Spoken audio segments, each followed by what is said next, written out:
মুড়ির সাথে ডিম মিক্স করে কি মজার একটি রেসিপি তৈরি করা যায় তা বেশিরভাগ মানুষই জানে না। আর এটা খেতে খুবই মজা আর বানানো অনেক সহজ। যে কোনো মুড়ি দিয়ে আপনারা এই রেসিপিটি তৈরি করতে পারবেন। তো চলুন আপনাদেরকে রেসিপিটি দেখিয়ে দিচ্ছি।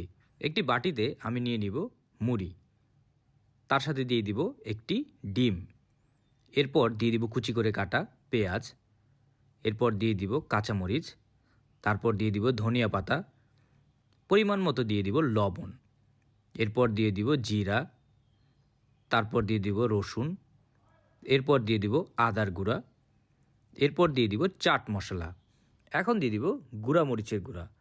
মরিচ অবশ্যই আপনাদের স্বাদ মতো দিয়ে নেবেন। এরপর এই সবগুলোকে একসাথে আমি ভালোভাবে মিক্স করে নিব। আপনারা কে কোথা থেকে আমার এই ভিডিওটি দেখছেন অবশ্যই কমেন্ট করে জানাবেন। আমি আপনাদের সবার কমেন্টের উত্তর দিব, কারণ আপনাদের কমেন্ট পড়তে আমার খুবই ভালো লাগে। আমার মিক্স করা হয়ে গেছে। তো আপনারা চাইলে এইখানে যে কোনো ধরনের মুড়ি ব্যবহার করতে পারেন। অনেক সময় আমাদের বাসায় কিছু মুড়ি ড্যাম হয়ে যায়, তো সেই মুড়িও ব্যবহার করতে পারেন। এখন দিয়ে দিলাম বেসন, তারপর দিয়ে দিব পানি। এরপর এগুলোকে আমি একসাথে আবার ভালোভাবে মিক্স করে নিব। এই রেসিপিটি বিকালে চায়ের সাথে খাওয়ার জন্য একটি পারফেক্ট একটি রেসিপি। আপনারা চায়ের সাথে এই রেসিপিটি একবার বানিয়ে খেলে আপনারা এই রেসিপির ফ্যান হয়ে যাবেন। আমার মিশ্রণটি তৈরি হয়ে গেছে। তো এখন আমি হাতে সামান্য একটু মুড়ি নিয়ে একটি লম্বালম্বি শেপ দিয়ে নিব। আপনারা চাইলে এখানে গোল বা যে কোনো ধরনের আকৃতি দিতে পারেন, আপনাদের যেই রকম ভালো লাগবে। এরপর একে নিয়ে আমি মিডিয়াম গরম তেলের ভিতরে ছেড়ে দিব। অবশ্যই তেলকে মিডিয়াম গরম তেল করে রাখবেন, বেশি গরম থাকলে পুড়ে যাবে।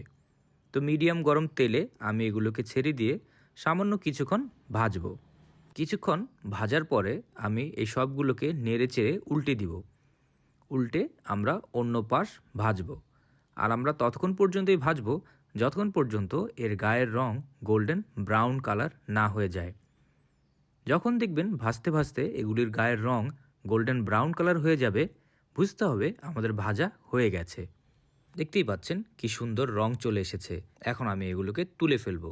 তোলার আগে অবশ্যই একটু তেলগুলোকে ঝেড়ে নেবেন, কারণ ডোবা তেলে আমরা ভেজেছি, তাই তেলগুলো একটু ঝেড়ে নিলে তেল কমে আসবে। এরকম একটি মজাদার নাস্তা রেসিপি আপনারা তৈরি করতে পারেন মুড়ি দিয়ে।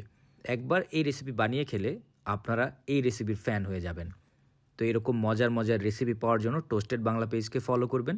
ভিডিওটি ভালো লাগলে একটি লাইক অ্যান্ড শেয়ার করতে ভুলবেন না। সবাই ভালো থাকবেন, সুস্থ থাকবেন আর মজাদার খাবার ঘরে তৈরি করে খাবেন।